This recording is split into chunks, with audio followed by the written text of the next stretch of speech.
Having crossed the Lauangwa by canoe the previous afternoon, it's fascinating first thing in the morning to see just how different this side of the river actually is. Driving southeast from Tafika, through the Mapani forest and now in the open plains, it really does feel like a very different place. We were actually looking for the wild dogs that frequent the area around the salt pans. We didn't find any, but we did find their tracks, which encouraged us to think about making a return trip at a later date. Having watched the marabou stork and the hammercock for a while, we're moving on south towards the delta and the hot springs. This is an area of geothermal activity, which provides an ideal habitat for birds, because it's particularly rich in minerals and nutrients.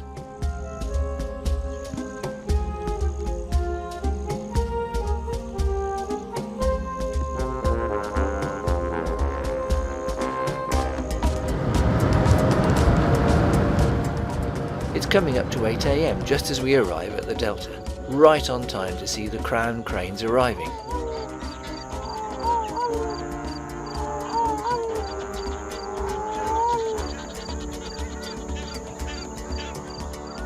These birds love nesting in wet habitat, so the salt pans are absolutely ideal for what they need. Being omnivores, they can feed on frogs, worms, snakes, as well as plants, all of which flourish right here. They're also the only cranes that can nest in trees because they've got a long hind claw, though there was no chance of us actually getting close enough to see it because they were so nervous of any movement.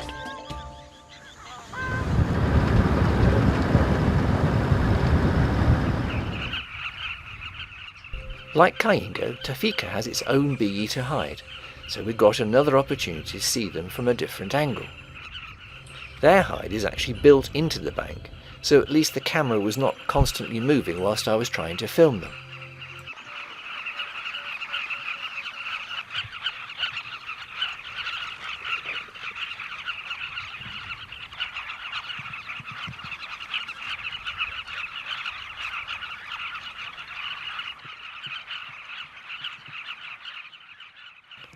For the bird lovers in our group, it's been an extremely productive morning. Happily though, the afternoon brought excitement of a very different sort. This gorgeous female leopard was one we came to know quite well by the time our trip was over. She's quite young and she's trying to establish herself in this territory, which was formerly the home of an older leopard who recently died. Like most leopards, she's very particular about her appearance. She spent ages grooming herself before finally moving down to the river for a drink.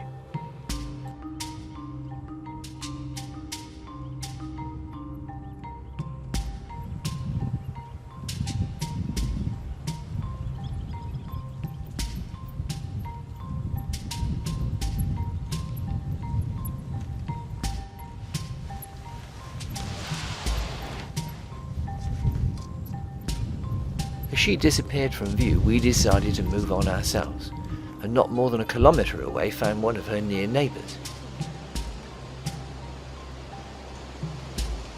He's an older and more experienced cat who's looking to hunt, despite the distractions of the baboons.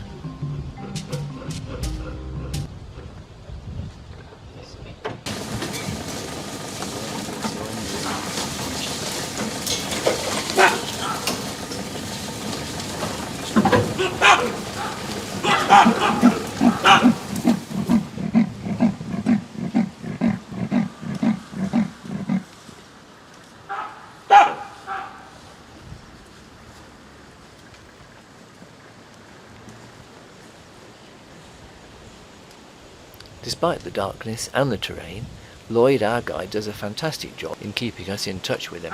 But with 8 o'clock approaching, we soon have to be out of the park, and we're going to have to make a hard choice about when exactly we have to leave.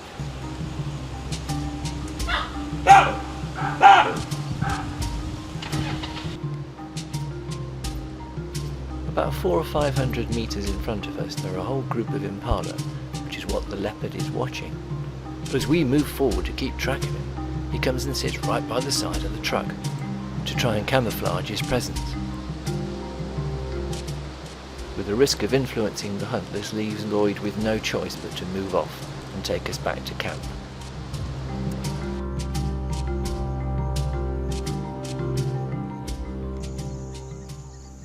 Next morning, continuing our wild dog mission, we've made another failed attempt to locate them. Not even any tracks this time. There is, however, some compensation in the fact that the research team who are monitoring them can't even locate them with an aeroplane, despite the fact that one of the dogs is actually collared. On our previous day's drive, we've seen very few elephants, but today things are back to normal, and there seem to be elephants everywhere. This family group are taking advantage of the hard work of the baboons sitting above them. They're picking at figs, and the ones they drop get collected by the elephants.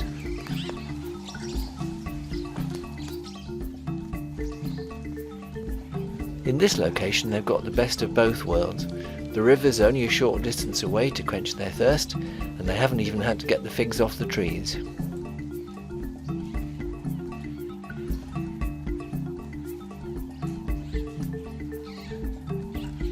Being near the river meant we were also quite close to the territory of the Sefu pride, though none had been seen for several days.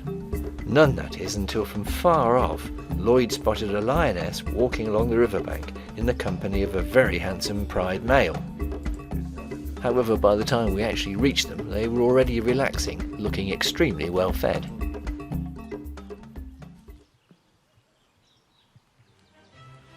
Having pulled slightly further downriver for our mid-morning break, we discovered that the river was playing host to a very large group of quail.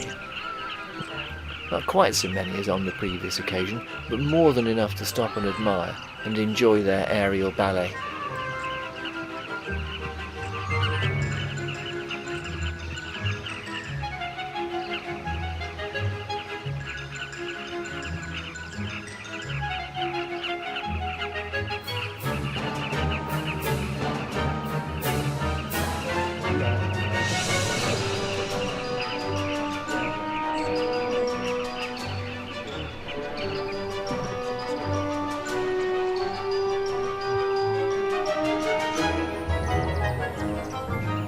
It's mid-morning now and getting very hot, so we're heading slowly back towards camp.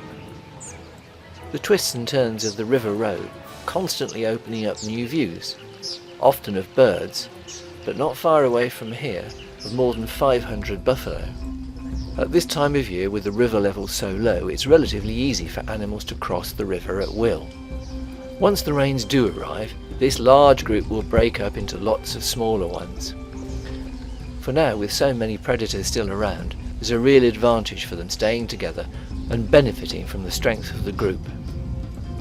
So if the Nasefu pride or any of the leopards have buffalo on their mind for dinner, they're going to have their work cut out to challenge such a large herd.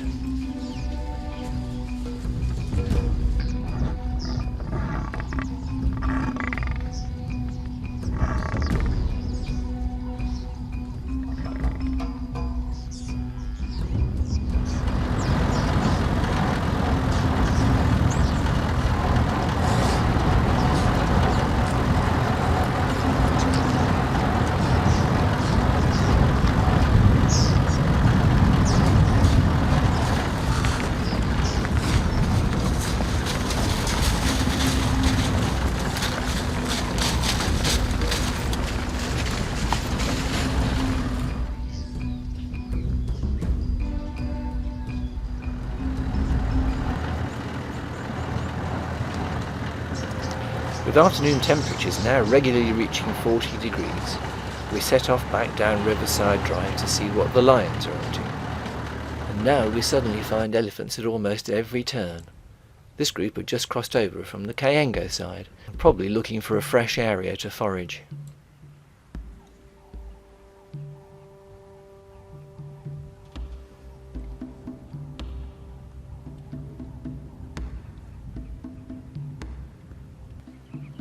When we eventually located them again, the lions had moved closer to the water.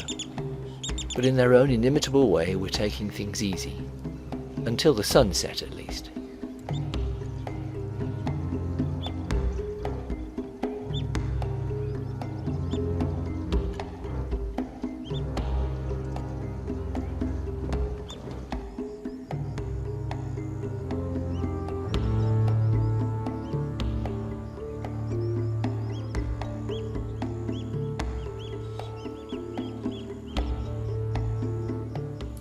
Whilst the male clearly knew we were about, his focus was obviously elsewhere. He, and the females who would probably do the hunting anyway, were obviously looking for dinner.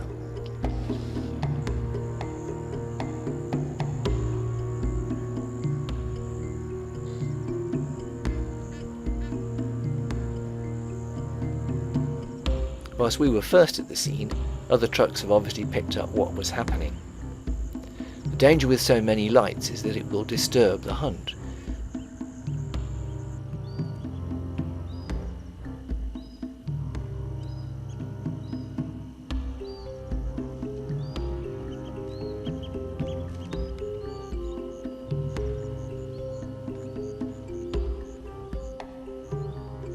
It was obvious the energy had gone out of the hunt. It was at this point that Lloyd decided enough was enough and we needed to move on. A bit disappointing perhaps, but the rules are quite clear, it's the animals first. And in any event, not far away, we found our local leopard again.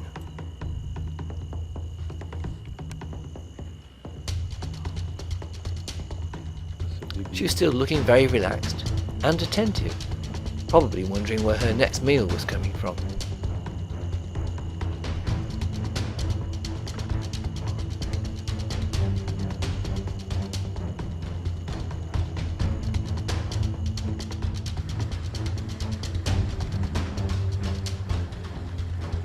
It's no wonder that Lauangwa has a high reputation for the quality of its leopard sightings. Being predominantly nocturnal animals, it's no wonder most sightings are at night time. But it's not all parks that allow you to drive at night time with the spotlight, and this, coupled with the quality of the guides, makes the distinct difference.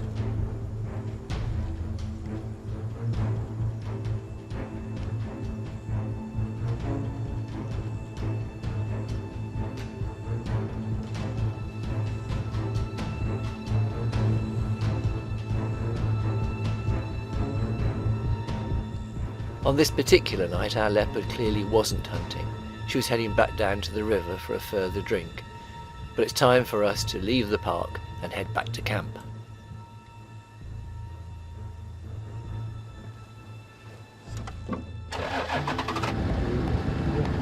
Our daily search for the wild dogs was turning into something of a crusade, as once again the new dawn finds us heading for the salt pans. Regrettably, the dogs remained as elusive as ever, but as we neared the pans we reunited with our large group of buffalo. Since we saw them yesterday, they've travelled quite a few kilometres further into the park, in their relentless search for water and grass. Happily they can get both here in comfort, because there are no predators around.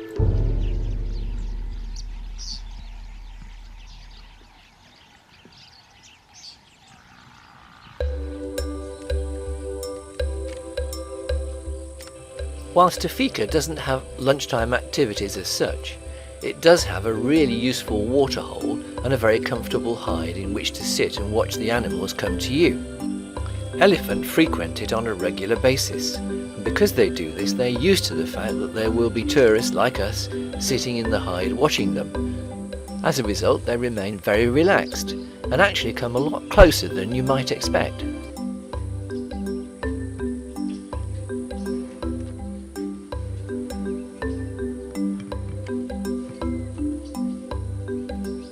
Judging by the size of this young elephant, he's still less than 2 years old, and obviously very dependent on mum. But that doesn't stop him from enjoying the water while he's got it.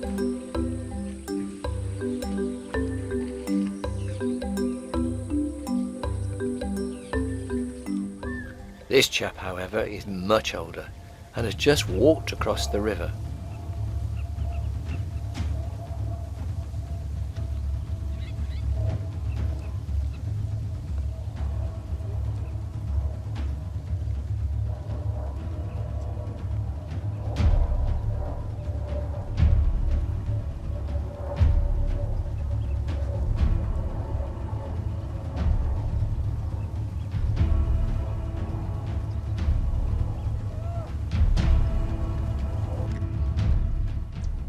Game drives here started at 4 o'clock in the afternoon, and it's about a half an hour's drive down to this spot by the river. and with the light fading fast, we were lucky not to have missed this leopard altogether. It took us a little while to realise that this was actually our leopard. It wasn't until the sun had set and we relocated her again, tucked up in a sausage tree, that we decided it was her. She's busily eating her dinner, which clearly she had caught earlier. It was a young impala. She's not alone, of course. This hyena is sitting at the bottom of the tree waiting for any scraps, or if the opportunity presented itself, to catch the whole impala if she dropped it out of the tree. But he was going to be disappointed. Although she'd been well hidden while she was eating, as soon as she'd finished, she very obligingly came out onto the branch in full view.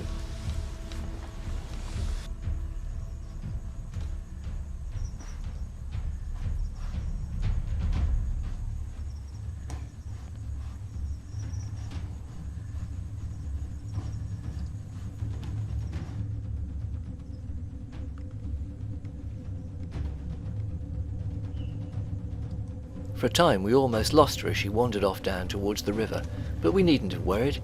She sat and waited for us.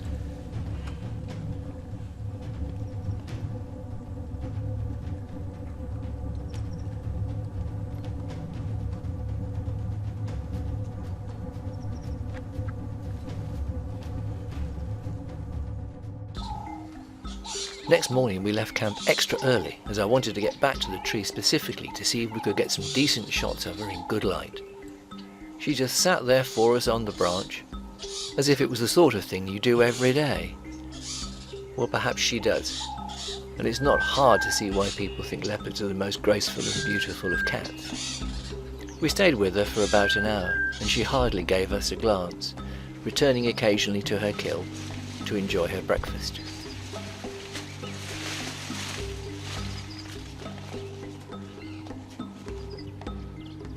Behind us, a family group of elephants were coming down to the water, not just to drink, but to cross right over.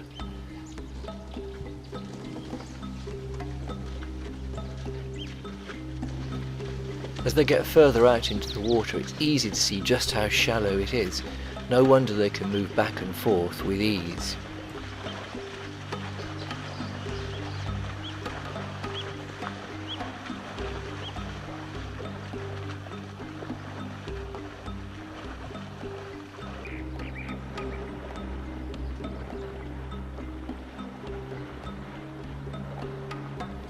It's a shot classic of Africa, a lovely memory, especially as this is our last day in the park, and as if on cue, the quail arrived to give us a final display.